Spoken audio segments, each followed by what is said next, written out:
Welcome back to another episode of Gurukul Online Learning. This is Nishith Dey, your Sitar instructor.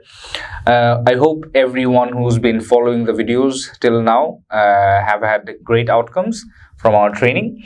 And I have always been expecting questions, problems, discussions on the comments section or on the email that has been provided with every lesson.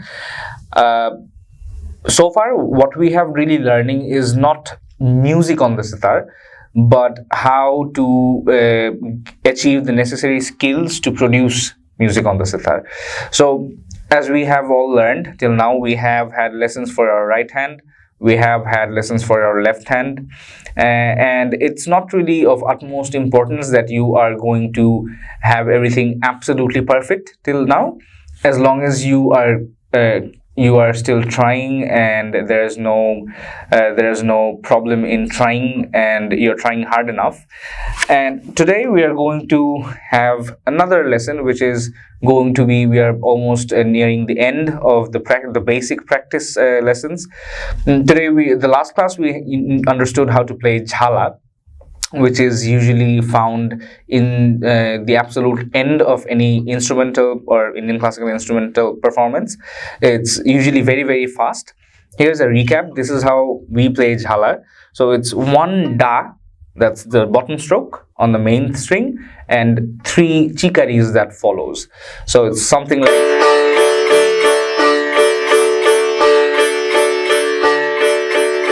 By now you should have some kind of clarity and should be working on even more further clarity. And here's a little tip on how to play jhala. There are mostly 2 kinds of jhalas. When I say kind, I mean sound production. So one is the outward stroke, which is you are targeting the topmost chikari strings mostly, and the strokes are going to be further away from you, going towards the outside, outwards. So that has its effect. Also, there's a downward stroke, which is going to give you a sensation of much more power, a much bold, broader sound. Both are necessary, and it is even more necessary that you have the control on your right hand along with the left hand. Allow me to demonstrate. So I'm going to play first the outward jhala and then the downward. The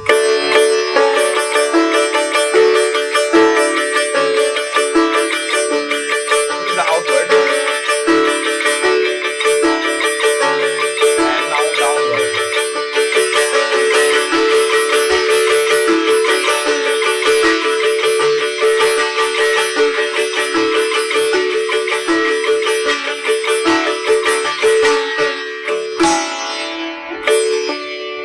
So this was jhala, and the idea of jhala, or any practice for that matter, is you're really warming up till the time that your hands start to get tired. That is just the warm up.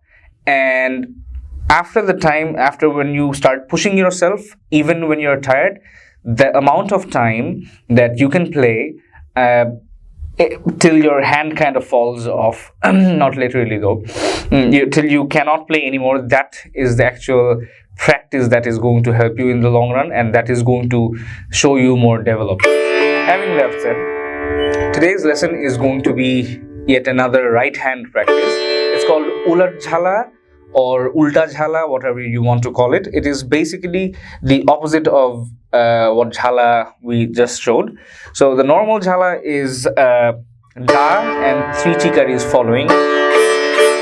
This jhala is the opposite, which is it starts with 1 chikari and 3 das. So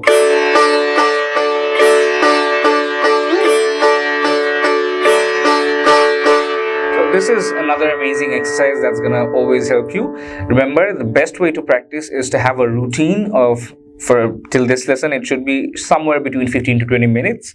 Every 5 minutes are going to count, and we are going to have a routine from all the other lessons previously, that it should have something for the left hand and the right hand, and those 20 minutes are going to kind of activate your hands, and then we're going to move on to later practices. So this is mostly going to be used in jor. What is jor? We're going to discuss that in a separate video, but for now this is going to be extremely effective for your fan, and we are looking for speed, but most importantly we're looking for clarity. So you can take a phrase, for example, ni re ga ma dha ni sa, and then sa ni dha pa ma ga re sa, and you're going to keep on doing this for both jhala and ulta jhala. So let me demonstrate. It is slow, but it is eventually going to be meant for something very, very fast. So slow first.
So that's it for today's lesson. Take care, stay well. See you in the next class. Thank you.